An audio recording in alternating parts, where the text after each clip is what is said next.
All right, this girl, Billy Blowfish, love you. Billy Blowfish, I like that. Love your podcast. I've been listening to it every time I'm in the car driving to and from work. Definitely makes my commute better. Listen, I'm a 22-year-old guy, and I've been talking to this girl who has a kid. But the problem is I think I really like this girl. I don't think that's a problem. As long as you're willing to take on the responsibilities of that relationship, there's nothing wrong with it. And one thing I forgot to mention, I haven't even met her in person yet. Okay, I just dropped the microphone on that one. I'm supposed to meet her. I'm supposed to meet up with her. Oh, okay, I just thought you were stalking her on social media. I'm supposed to meet her. I'm supposed to go meet her up this Saturday. Is that a new expression? I think you meant to say meet up with her this Saturday night after work, and I'm not sure what will happen. The thing is, she's exactly like me. She's vegetarian. She likes animals and nature, et cetera, et cetera. What's the Nashville guy doing right now? Yeah, she likes all that, but doesn't like freedom. But she has a fucking kid, Bill. I'm fucking 22 years old and can't stop thinking about this girl who has a fucking kid. Please give me some advice. I'm not sure how to proceed. Well, I think you're very concerned with the responsibilities of the fact that she has a kid and what that's going to mean, and you're only 22 years old. And there's fucking nothing wrong with that. Okay? And don't let all these fucking... Don't ask a woman about this, because she's just going to stick up for the fucking woman, because she's going to insert herself into that situation, would be like, well, I'd still like to be able to find love just because I have a kid. Dude, you're 22 years old. You are a kid. All right? Unless you're like really mature or something like that, that is a major detail that you should be thinking about. All right? So I would respect the fact that there's a voice in your head that's saying, dude, she's got a fucking kid. All right? Before, because I'm going to tell you right now, dude, like what you're getting involved in there, if that goes south, you're going to break two hearts. Okay? Because there's two people that are going to fall in love with you in that thing. So make sure you're prepared and you don't waste her time and that poor kid's time. All right? So there you go. That's my advice to you. This isn't, oh, look at the tits, I want to fuck her. This is not that situation, All right, advice. Dick the douchebag friend. Dear Billy Angel Tits. I don't even know what that means, but anytime anybody calls me an angel, I take that as a compliment. I guess because they're as white as an angel's gown. Maybe it's an insult, I don't know. Billy Red Tits, Billy Devil Tits.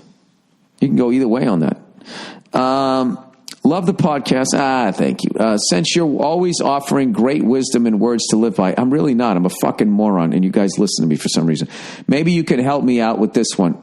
For the sake of anonymity, hope I said that right, let's call this douchebag friend of mine Dick.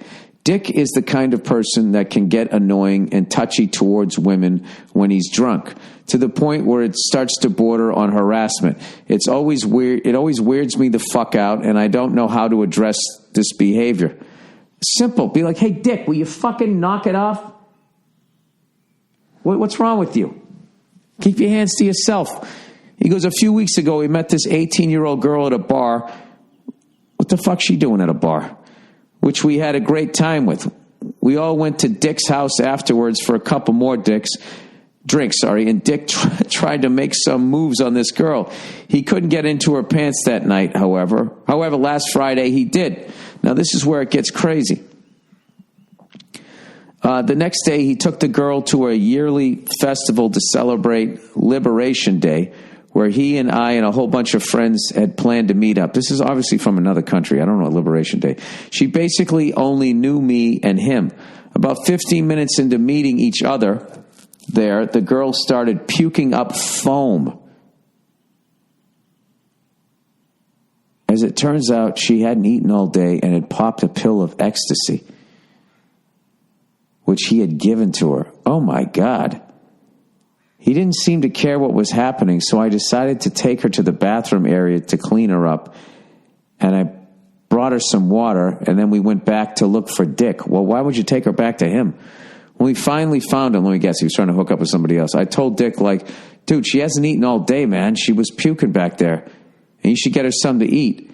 And what did this motherfucker do? He quickly walked away and left me to deal with this 18-year-old chick for the rest of the entire day. We didn't see him again for the rest of the day, and he made no effort in trying to find us. What a dick. Being the gentleman that I am, I decided to stay with her to guide her through this ecstasy trip. I gave her some food and tried to have fun, and even though we did have fun, it had already ruined that day for me. He tried to contact me today, but I'm really questioning whether he even deserves a response. What do you think, Bill? Should I give this dick another chance? Or is this the kind of person you want to cut out of your life completely? Thanks. I'll tell you, dude, this is a no-brainer. I'd pick up the phone and I would just tell him, like, dude, you are a fucking piece of shit. And your behavior around women is completely unacceptable, to the point I would warn other women to stay away from you. And I don't want to be friends with a person like you. Have a nice life. And God bless the United States of America. I mean, that's it. That's an easy one. I don't even have to think about that one. All right. Fuck banks. Bill, I'm writing to you because I believe you are the only man crazy and angry enough to relate with me on this. Dude, fuck banks. Fuck them all. This month, I just found out I owe my bank $45. Apparently, Fitness Connection attempted to withdraw $10 from my account these past 2 months, once a month. I had about $5 in my bank 2 months ago. This could not cover the $10 fee a month for my gym membership twice, so now I'm being charged a fee of $5, even though, one, it's debit, two, Fitness didn't actually withdraw the money, they only attempted to, nothing went through. So not only do I owe my bank $45, but I also owe Fitness Connection about $50 in late fees and the two $10 fees that never got paid. Please explain to me why I'm being charged for this transaction that didn't go through. Is there a guy working in the dark room at the bank pushing buttons who they have to pay for the transaction services? No. It's all fucking ones and zeros, all computers, yet another fee that we as consumers accept for no reason at all, even if it makes no sense. The idea of letting an entity such as a bank hold your money seems to carry way more cons than it does perks. I'm taking your advice and I'm going to call and complain until I get what I want. Fuck banks forever. Now all my money lives in the walls. If the house burns down, then so be it, but at least I didn't get fucked by the man.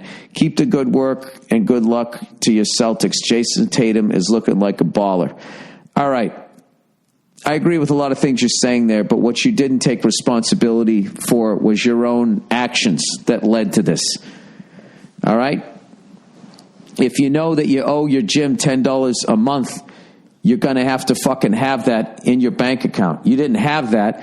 So then, I don't know how it works. I know if you write a check and it bounces, there's a fee. So you're saying this is debit, but you're using your debit like paying cash and everything. So I actually don't think banks are out of line for doing that. What I think is you need to be more responsible with your money. And like, I agree with you. Banks are fucking evil. It's a giant Ponzi scheme. There's nothing behind the fucking money, but everybody believes in it. So, hey, we live another day. All right? But the thing about it is you have to learn to make money work for you.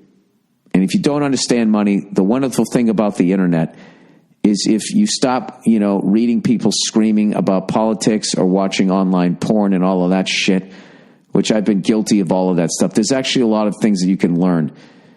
And what I've learned about money is that money can set you free or it can imprison you. And it all depends on the choices that you're making. And the choices that you're making, sir, are horrific. And back in the day would have landed you and all of your family into debtor's prison. So you got off easy in the modern world. I guess taking your money out of the banks, putting it in your walls. I don't disagree with that past a certain amount of fucking money, but I like to invest in things that are intangible. I'm into real estate. I'm into buying apartment buildings and shit like that. You always have to hedge your bets. Like, I'm buying apartment buildings, just starting to do that. Not as like I bought a bunch. I'm looking at one, right? Because it fascinates me to have income coming into my house every month that's not actually in the business that I'm in. And the business that I'm in now, considering now with social media, somebody can just say you did something and there's no, what do you call it? There's no due process or anything. And that could literally cause everybody in the business you're in to just walk away from you. And then what do you do? So, and that's just a new pitfall in this fucked up business that I'm in, which, even before all that Me Too shit, I mean, you see these movie stars, one hit after another, and all of a sudden they have a couple of flops in a row, and then they just disappear. So this business has always been fickle as hell, so I planned on doing this anyways. But after all of that stuff came out, and just recently looking at that Tom Brokaw stuff, I don't know if he's guilty or innocent, but the fact that two people can just accuse him, and which is totally their right, but the amount of people that just on the accusations now just look at that guy like he's a complete piece of shit isn't right.